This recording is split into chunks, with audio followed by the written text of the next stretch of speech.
Bismillahirrahmanirrahim. Assalamualaikum warahmatullahi wabarakatuh.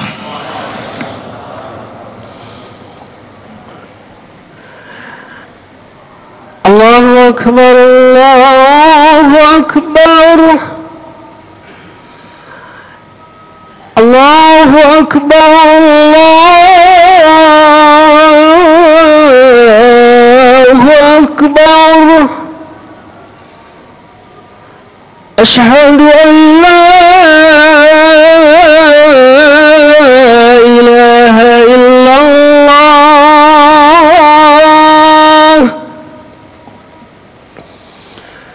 Asyhadu an la ilaha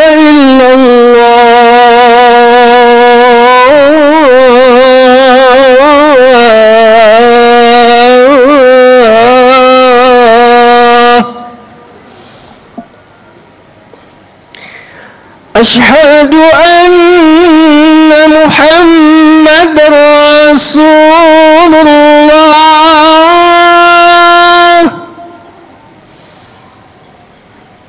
أشهد أن محمدًا رسول الله.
Innal hamdalillah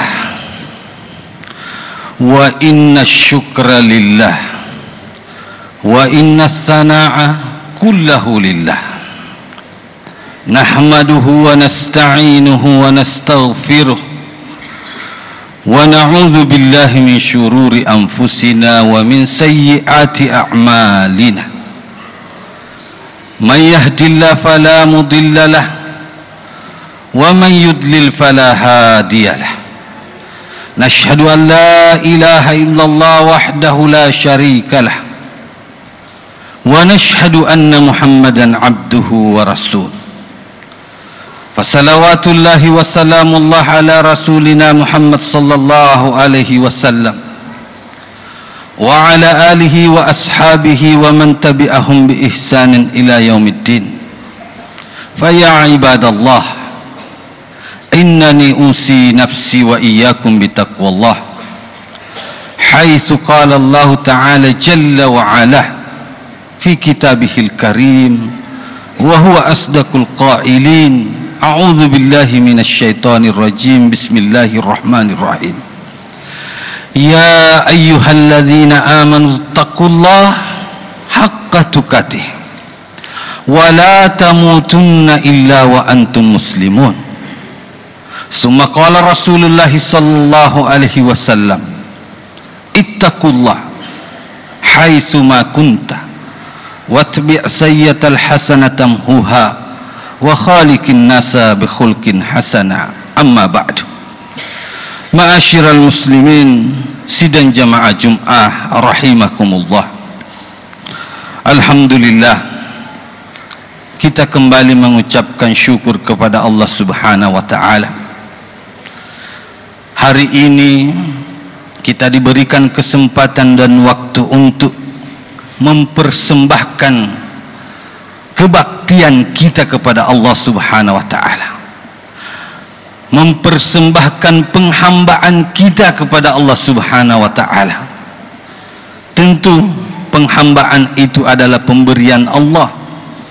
Tidak ada di antara kita yang mampu mengangkatkan kaki, berjalan, mengendarai kendaraan, datang di masjid ini kecuali Allah yang memberikan kekuatan itu. Itulah yang mesti kita syukuri di awal setiap perjumpaan kita. Itulah kesyukuran yang mesti kita saling mengingatkan, agar kesyukuran itu selalu terpatri dalam kehidupan kita.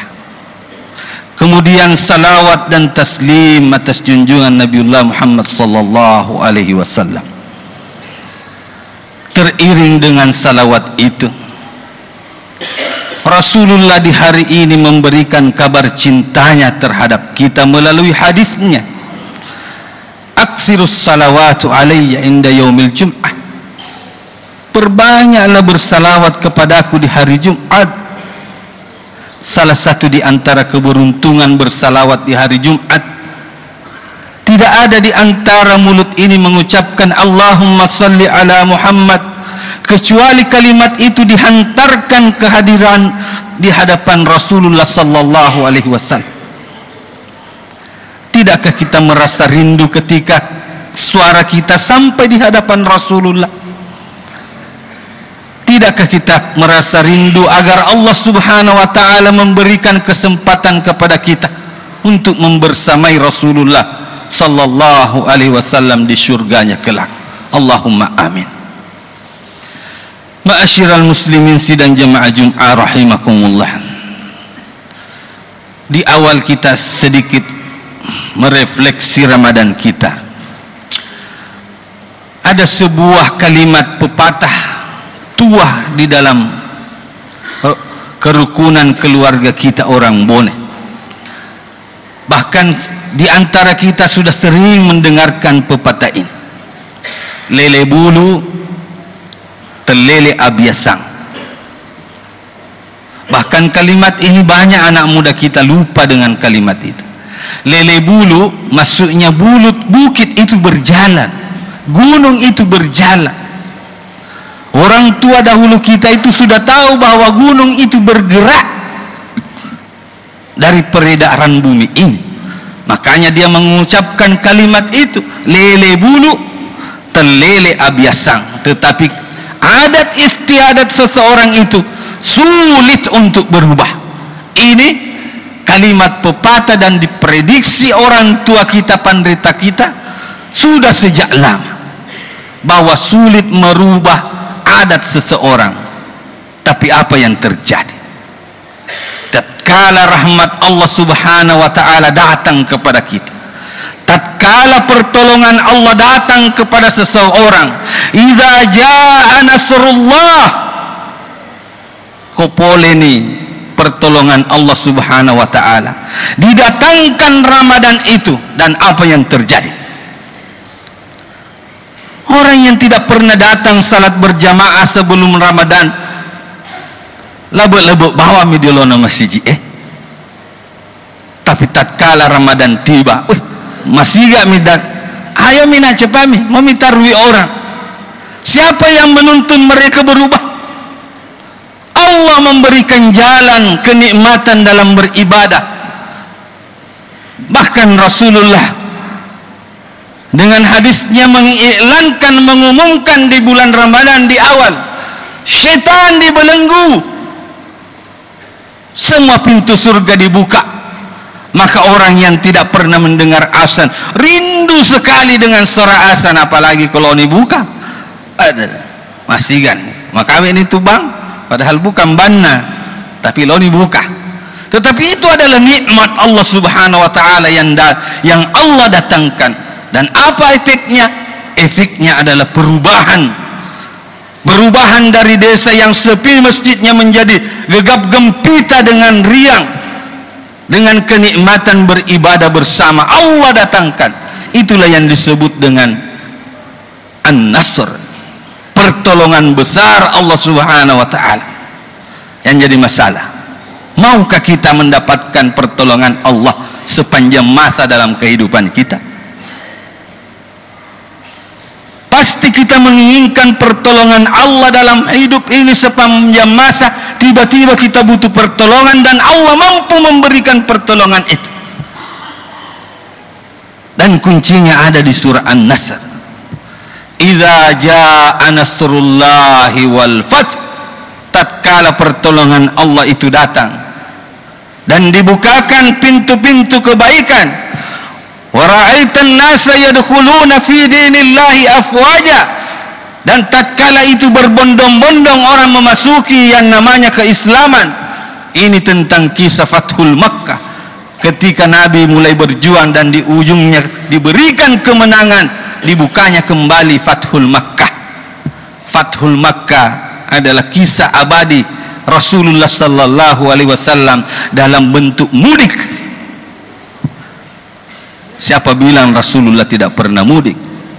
Tatkala Rasulullah diusir dari kota Mekah, dibenci, dibuang, diusir, dan dia pindah di kota Madinah. Hampir setiap malam Rasulullah menolehkan mukanya menghadap di Mekah dan Ka'bah. Ada rindu dalam hatinya untuk kembali di kampung. Dan Allah di ujung kehidupan Rasulullah membukakan pintu itu. Hari ini jaa nasrullah, dibukakan pintu, dan Rasulullah pulang di kampungnya dengan mengangkat dada dan berbangga dengan agamanya, dengan keislamannya, dengan kenikmatan yang Allah berikan kepadanya. Bukankah ini yang kita ingin dan gapai bersama dalam kehidupan ini? Dengan bangga kita menutup mata di ujung kehidupan kita menghadap kepada Allah Subhanahu wa taala, dan syaratnya hanya coba 3. Fasabbih bihamdi rabbik wastaghfir innahu kana tawwab. Yang pertama, sucikanlah Allah Subhanahu wa taala. Fasabbih, apa yang dimaksud dengan suci? Tatkala kata suci itu berada dalam mulut, maka kesucian itu berupa zikir. Subhanallah wa bihamdihi subhanallahu al-azim, kalimatani khafifatani fil lisan, sakilatani indar rahman, habibatani indar rahman. Ada 2 kalimat sangat mudah diucapkan lisan, sangat berat di timbangan Allah Subhanahu wa taala di hari kiamat. Habibatani indar rahman, kalimat itu adalah kalimat yang sangat dicintai oleh Allah Subhanahu wa taala. Subhanallah wa bihamdi subhanallahul azim. 2 kalimat. Tetapi kalau itu diucapkan dengan nilai kenikmatan dan kesyukuran dan keikhlasan kepada Allah, timbangannya luar biasa. Mensucikan Allah dalam lisan. Bagaimana mensucikan Allah dalam pikiran? Tatkala kesucian Allah itu berada dalam pikiran, maka contohnya adalah malaikat. Tatkala malaikat ditegur oleh Allah Subhanahu wa taala, Allah mengatakan malaikat, "Lauka liseriyarlinoe," yang namanya manusia Adam. Apa kata malaikat? "Ataja'alu fiha man yufsidu fiha wa yusfikud dima?" Awe puang elok mau taruh koto maka solar wa yusfikud dima, manusia itu suka menumpahkan darah ya Allah. Dan apa yang terjadi? Allah mengatakan wa 'allama Adam al-asma'a kullaha thumma radahum 'alal malaikah faqala anbi'uni bi asma'i haula'i in kuntum shadiq. Tatkala kalimat mensucikan Allah dalam pikiran, Allah merubah pemikiran malaikat dari meragukan hakikat manusia Allah mengajarkan semua nama-nama yang ada di muka bumi ini, kemudian kembali menoleh kepada malaikat. Tepung atoka seneron batu ya rasana sinina risana lina aga nasa malaikat subhana, maha suci engkau ya Allah. La ilma lana illa ma 'allamtana. Ternyata dia apa lepat disengaku puang. La ilma lana illa ma 'allamtana. Dia bisa kecuali ku meringat pak disengak puang. Tak dampengang. Inilah yang jadi masalah. Sering-sering kita itu mencibir sesuatu karena sebenarnya kita tidak punya ilmu. Saya pernah bertemu dengan beberapa orang tatkala Songkoreca ini jadi, Masjid Songkoreca ini jadi, ada di antara orang yang mengucapkan kata-kata sinis. Apa dia bilang? Kenapa? Karena masjid bermegah-megahan sekali dibuat. Elok diagirona makasingengan menita bentuknya. Apa saya ungkapkan kepada mereka? Coba buka ki Al-Quran. Huzu zinatakum inda kulli masjid. Pakailah pakaian terbaikmu ketika masuk masjid. Kalau pakaian saja baik, kenapa masjid tidak dibaikkan? Jangan merubah pemikiran tatkala Allah memberikan kesempatan yang baik. Jangan membuat pemikiran yang tidak suci dari suci menjadi kotor. Bukankah Allah menginginkan sesuatu yang bersih? Kalau ini mega dan dipakai untuk berbakti kepada Allah Subhanahu wa taala, why not? Kenapa tidak? Yang salah itu bermegah-megah tapi tidak ada di bagian itu untuk dipakai untuk mensyukuri Allah Subhanahu wa taala. Orang yang menyumbang di tempat ini dipergunakan semua dananya untuk kebaikan. Apalagi yang dicari? Bukankah Allah yang memberi kenikmatan dalam kehidupan ini? Dan kehidupan ini adalah milik orang muslim dan mukmin yang harus dinikmati dalam kehidupannya. Oleh karena itu yang kedua syaratnya adalah bersyukur. Bihamdik, tepu-tepu nikmatnya puang Allah Ta'ala. Selalu menyebut nikmatnya Allah Subhanahu wa Ta'ala. Kalau kita membuka Al-Quran, yang tertera di antaranya adalah bersyukur ketika Allah memberikan makanan. Makanya tatkala juga Rasulullah mengucapkan lisyam, farhatani lisyam, ada dua kegembiraan bagi orang-orang yang berpuasa. Yang pertama adalah farhatun indal fitri, kegembiraan ketika dia beridul fitri, kegembiraan ketika dia makan pagi, itulah disebut dengan fitri. Makanya diharamkan makan di waktu Idul Fitri, dilarang berpuasa, tidak boleh berpuasa. Makanya sebelum ke lapangan itu sunnahnya makan, agar tidak ada lagi tanda orang yang mau melebihkan dirinya. Atau ada orang yang mengatakan tanggal 30 pisik di Ramadan ya waseke, ada dia tu waseke laba ni tanggal ya kopole ni wetuna, nikmati kenikmatan yang diberikan Allah Subhanahu wa taala. Dan yang terakhir adalah wastaghfir, selalu menjadi orang-orang yang meminta maaf kepada Allah Subhanahu. Kenapa meminta maaf? Kenapa meminta maaf? Karena kalimat istighfarlah yang akan memberikan energi kepada jiwa kita, kepada lisan kita, kepada hati kita, kepada badan kita untuk mensucikan Allah. Karena istighfarlah itulah yang akan memberikan energi positif agar kita bersyukur dengan lisan kita, agar kita bersyukur dengan badan kita, agar kita bersyukur dengan hati kita. Tanpa beristighfar, mensucikan Allah dan bersyukur atas nikmat Allah, kemungkinan kecilnya sulit teraplikasi dalam kehidupan kita. Sekira inilah renungan kita di Jumat kali ini. Salah satu harapan terbesar kita adalah agar selalu Allah memberikan pertolongannya di saat kita butuhkan, di saat-saat genting, di saat-saat senang, saat-saat susah. dan Allah memberikan petunjuk. Sucikanlah Allah, banyak-banyak bersyukur, beristighfarlah yang banyak.